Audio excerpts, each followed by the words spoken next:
so we can share more. And with YouTube planning to do a broader community situation in the future, we'll be able to maybe chat and do more things like that. But I wanted to show you how my front yard was coming along. You know, we moved into this house last year, last July, so it's been just a little over a year, and there was nothing here. So we have been landscaping like crazy. We put this chain link fence up there, and there are nandinas and drift roses all along that. And I don't know what this shrub was. It was here, but it's beautiful and I love it. And then the vincas are here, and there's a couple of azaleas in here that are dying, and we're getting those out and planting them in a couple of weeks so that maybe they'll have a better chance of living. But the vincas are beautiful, aren't they? Very colorful. Let's go along here and see if we can see the colors that are just doing wonderful. They have just bloomed their hearts out, and they just keep a flower that just keeps on giving. It just blooms and blooms and blooms. And I have them all the way down my porch, which is quite a long porch here. But look at those beautiful pink ones. They're just gorgeous. Okay. And you probably know you can't see them, but I have peach ones out near the little chicken coop out there, which is a yard ornament. Okay. And but they're just gorgeous flowers. You just can't get any prettier than these things. They're just beautiful. And the little bridge that my husband had built, looking good with the flowers there. We just put a couple of gardenias in those pots there, and so they're still very tiny, but they'll grow. And next spring, hopefully when I take this shot again, we'll have some beautiful color out there in those roses and nandinas. They are blooming, but it's very hard to see them because they're still very small. Okay, so that's what I've been working on around the house here, and I hope you enjoyed that blooming session this morning. I know just a shot of some beautiful flowers, you just brightens your day. Okay, let's get along to something. I thought we'd work a little bit on this project that I'm going to start here with y'all in the members only section. As I said in the earlier, this is pieces that have been cut off of a thrifted pillow sham that I found, and it was pieced kind of throughout the fabric, and so I went and cut each individual piece, and then I kind of arranged it like this, and I thought I could make something nice out of that. The other thing that I want to do is I'm going to put this on a quilt backing to give it some substantialness, and then also I might be able to make a pillow out of this when I get through. We'll see. But what's for lunch today? Have you thought about lunch, or is it lunchtime or past lunch? How about you? Today we're having chili dogs, and I make them a really, really simple way. I take leftover chili, which we had a couple days ago, and I had some left, and then I take my hot dogs and I cut them up in the chili and cook them that way. And then I make my hot dog buns. I put a layer of mayonnaise, a layer of mustard sweet pickle relish, a layer of finely chopped onions, a layer of cheese, grated cheese. And when I get that all on my hot dog buns, then I take the hot chili and hot dog mixture and put that over the top. And it is so good that way, and it's so easy. Would you like to see?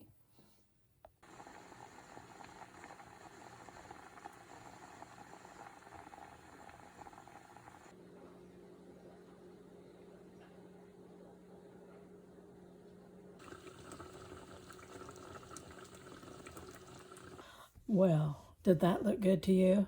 Let me tell you, we really did enjoy it. And I forgot to video what we had for dessert, but it was fresh peaches and strawberries cut up with some cream over the top. And another one of my husband's favorites, peaches and cream. Let me pin this to my quilt batting here, and then I'll put a row of stitches around the edge so that this fabric won't fray out too easily. It's a woven fabric, so that it will fray pretty easy if you don't get some stitches in there.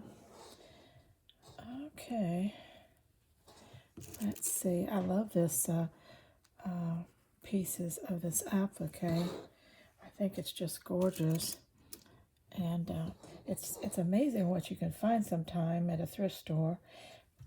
I was really sad that the bedspread that probably matched this wasn't there, because no telling what it might have been on there I could have thrifted. And there was only one pillow sham, so we'll don't know where the other one went. Maybe somebody's doing the same thing that I'm doing, and they just needed one. Okay, all right. Well, as we're doing this, I thought we'd talk about a couple of subjects that might interest you. One is the next book that I'm going to be doing. Let me go get the, let's see, on my computer here where I put the blurb for that. And a blurb, if you don't know what a blurb is in book language, that's what's written on the back of the book that tells you what the story's about. And so that is called a book blurb. And it's just a quick peek into what a book is about. Let's see if I can find that here for my new one, which is, yes, here it is. The title is The Devil and Miss Olivia. Now, this is the blurb. This is what, if this book was published, you would be reading on the back side of the book. Olivia Porter's part-time job as activity director for Serenity Assisted Living gives her more headaches than her kindergarten teaching position. But what has her feisty group of octogenarian clients planning war strategies can be summed up in the name Desovarian, the handsome devil whose very presence spells disaster for Miss Olivia's sweet reputation. Desovarian has been trained his entire life for one purpose only: to further the interest of his father's Colombian drug cartel.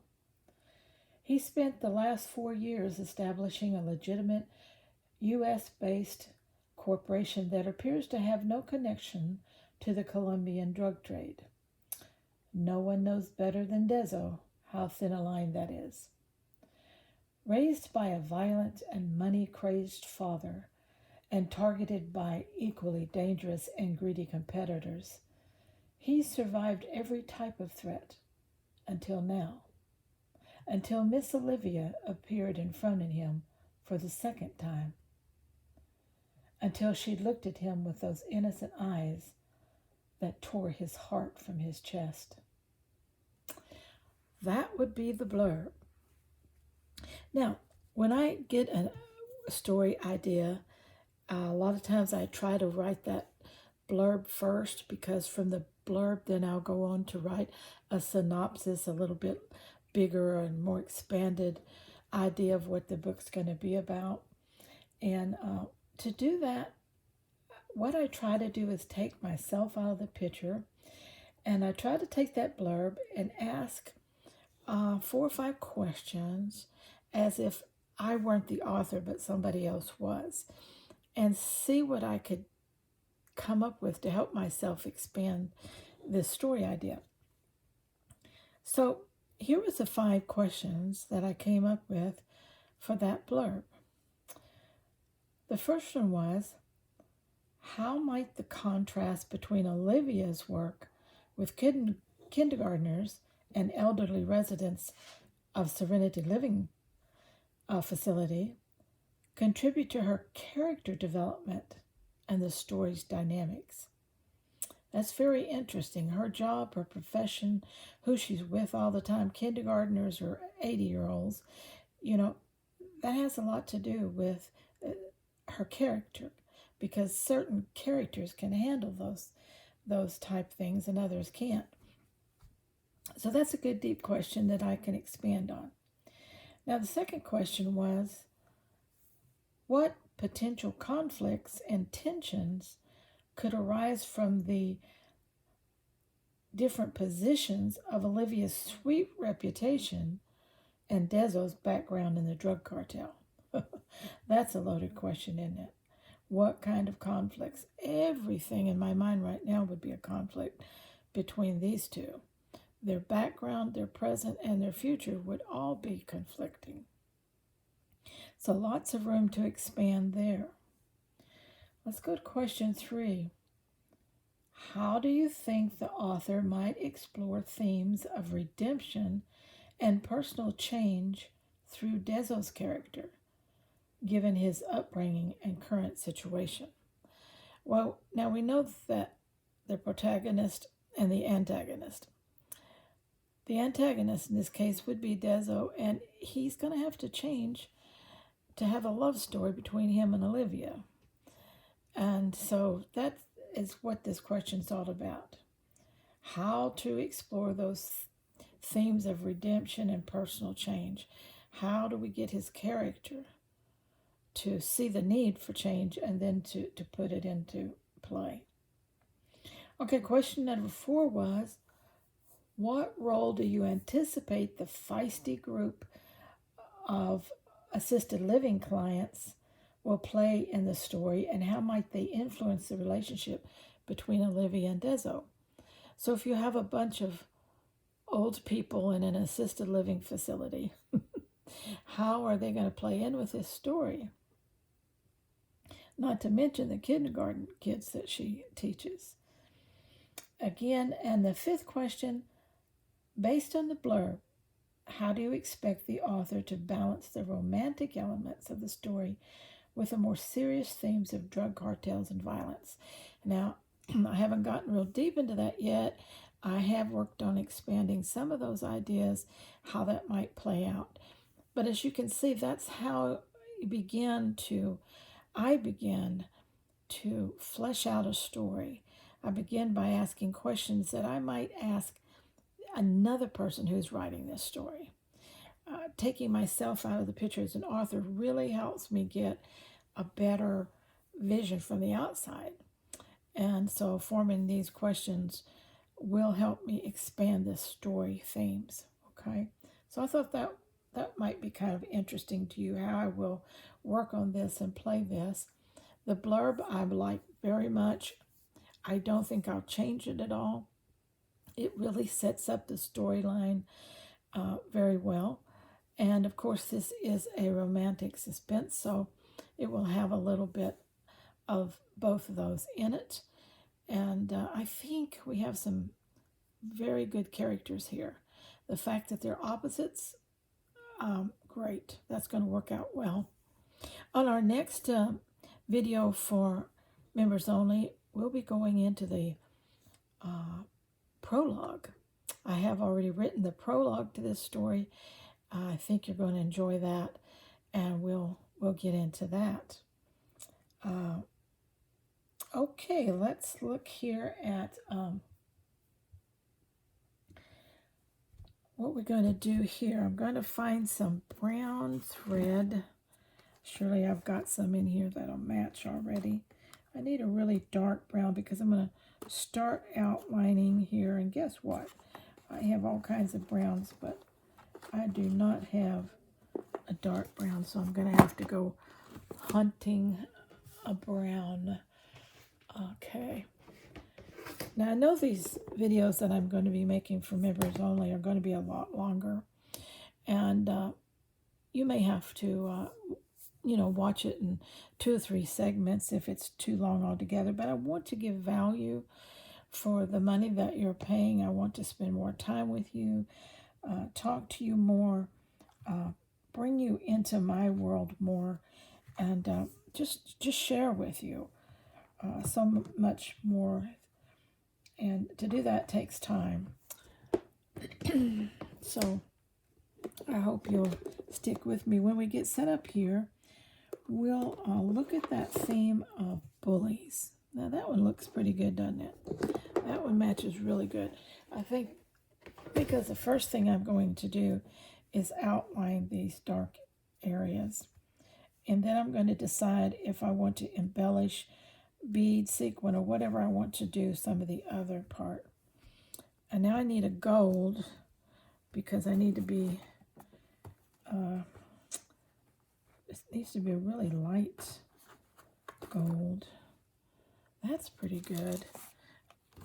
I'll just use 2 strands so it won't show up too much. Let me get my needle ready to go here. And we'll look at that theme that I put in the description about how you can identify bullies. It's kind of hard.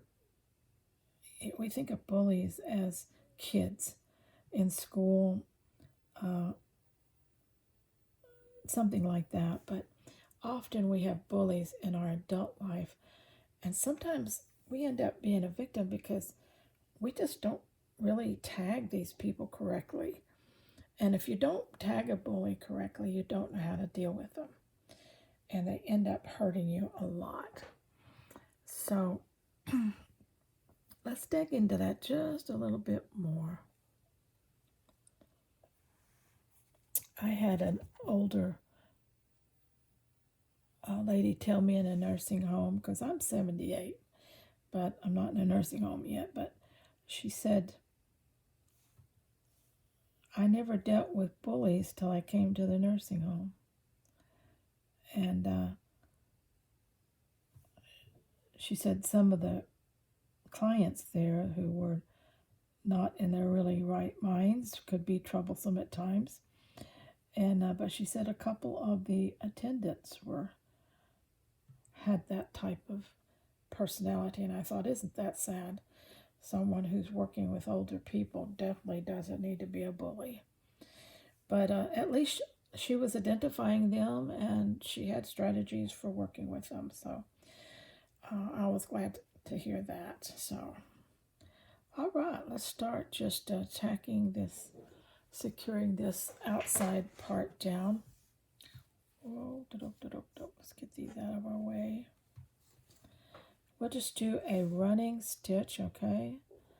Just a running stitch. Now this is a good time. Grab your needle and thread and work along with me on a project as we kind of stitch and chat here for a little while. All right.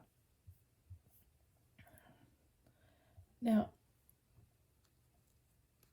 different resources have said that one of the biggest traits common to a bully is their insecurity. They're very insecure people. And intimidation and harassment is the wall that they put up so others won't see how insecure they are. So that's kind of a dangerous situation. You've got an insecure person that's weak morally and in character, and they're bullying and harassing others so they'll feel strong. What a sad situation. But sad to say, some of us, and probably all of us, have some kind of trait that's like a bully. And if we identify and eliminate them early in ourselves, and especially in our children, life can be a lesson worth learning.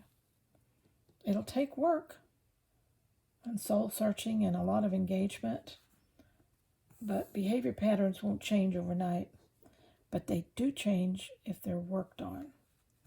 Okay? I have to remember that when I'm writing books. Characters can change. Give them the right motivation, give them the right circumstances, the right impetus, and they will change. Okay? Sometimes for the good, sometimes for the worse. But people do change.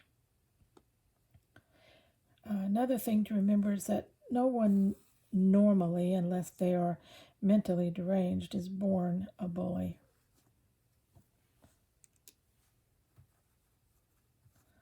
Bullying is a learned behavior for multiple reasons, as diverse as people themselves. But if it can be learned, it can be readjusted. Okay, there we go. So take the time to understand the problem and its cause. Causes can be treated and controlled, but there's no treatment for excuses. We just make excuses and don't do anything. Well, how do you treat that? Okay, some things we want to look for in behavior. Negative, critical, and judgmental. You know anybody like that? Are you like that? These traits usually come all together in a neat little package that allows us to express our elevated opinions of ourselves. How? By the very act of putting someone else down, we, in our own minds at least, elevate our position over them. Sound familiar? Live with that, with someone, somewhere? The common mistake that bullies make is assuming that because someone is nice, that he or she is weak. Those traits have nothing to do with each other. In fact, it takes considerable strength and character to be a good person, don't you know? I've been trying to do that my whole life. Be a good person. It takes considerable strength of character and time and work. A bullying trait that's easy to detect is a firecracker response. When a quick to light up with a volatile and sometimes unpredictable response to the actions and words of others. We have less than normal tolerance for anything that doesn't fit our comfort zone or expectations. That's a bully. Rigid and unsympathetic. Being too rigid and unsympathetic leads to an unforgiving attitude. A person who can't forgive and forget often looks for ways to get even. The perceived injustices are often out of proportion to the actual events or supposed grievances, but they want to get even anyway. Have you ever dealt with that? Have you ever done that? Good questions, isn't it? Victim profile. It's never my fault is a mindset characteristic of a bully. A complaining nature, especially one in which everyone else is to blame.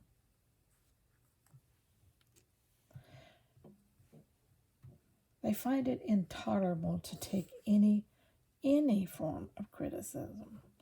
None. Isn't that sad? Because criticism in a constructive way helps us grow. And that's one reason bullies don't grow and don't change, because they won't take any kind of criticism. They tend to be narcissistic and controlling. They have an extraordinary sense of entitlement, an unhealthy need for admiration and attention. They need everything and everyone to revolve around them. And they have a feeling that everyone must agree with them all the time. Oh, I'm tired already. Can you imagine living with or putting up with this kind of a person at home or on the job or at school? Boy. They're usually prejudicial. They fundamentally dislike a person, culture, or tradition that is not their standard of normal. Isn't that awful? Their standard of normal, it's them or nothing. Nothing different can be good. That kind of reminds me of Hitler's ideology. And you see what came of that. So think about that one deeply.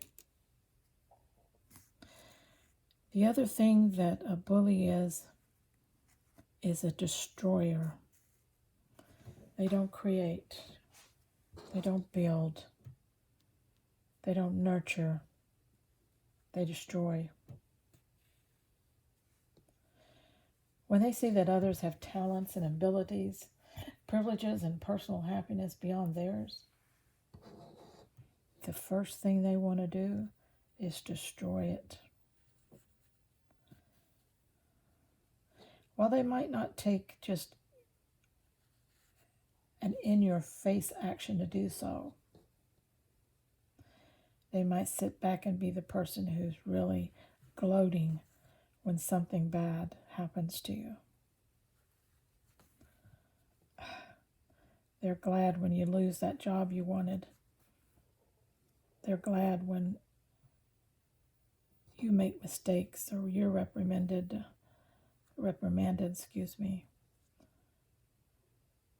They're glad when others have something bad to say about you, and they're glad to join in on that. They're just glad when you're unhappy and struggling or losing. Whatever they can do to help you be destroyed, your happiness destroyed, is what they want. And oftentimes, like I said, they're not the ones to do it directly, because really they're cowards. They don't want to be confronted or confront you, but they're glad to help someone else do it.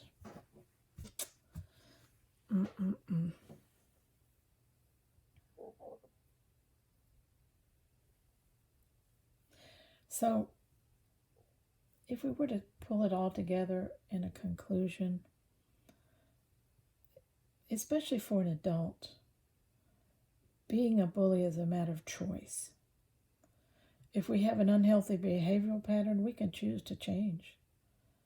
The sad fact about bullying is that very things a bully wants are the very things that they destroy for themselves. Respect, affection, attention, love, acceptance, security, peace, all those things with their own little hand, their own mindset, their own vile mouth, their own violent nature, they destroy it themselves. How sad. A person like that can never be happy. But sometimes we need to remember that the thought that once a bully, always a bully. But it's not really fair to label somebody a bully for their entire life, as if they can't change. When in fact, with some hard work, some people who bully others do change. So if a bully actually can believe that somebody loves them and believes in them, they might love themselves enough to change. They might become better people, but they won't get that love. They won't get that belief. People won't back them, comfort them, build them up, until they start changing those bully traits. They have to start changing in order to get the help and the respect and the care that they want.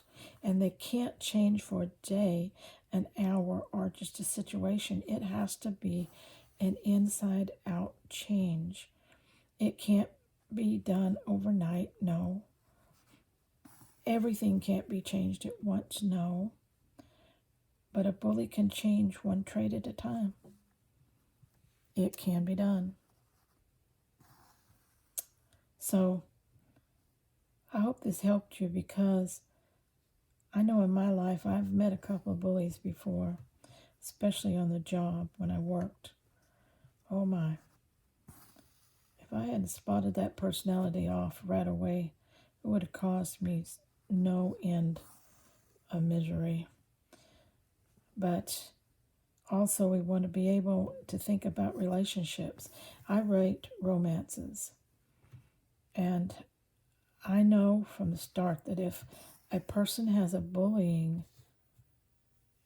personality, if they're narcissistic, there is no chance for a relationship. None. Absolutely none. It is not feasible. It is buried and dead before it begins, because that person will destroy any love that someone has for them with that bullying mentality they have, that narcissistic attitude. So if a person, it's a good thing to teach our young adults. It's easy to fall in love. It's impossible to live with a narcissist or a bully. So don't make that mistake. Okay, we've done 3 sides of this, and we're coming around this side here. Okay, we've done some stitching. We've learned some about bullies. We've seen what a good Texas chili dog looks like.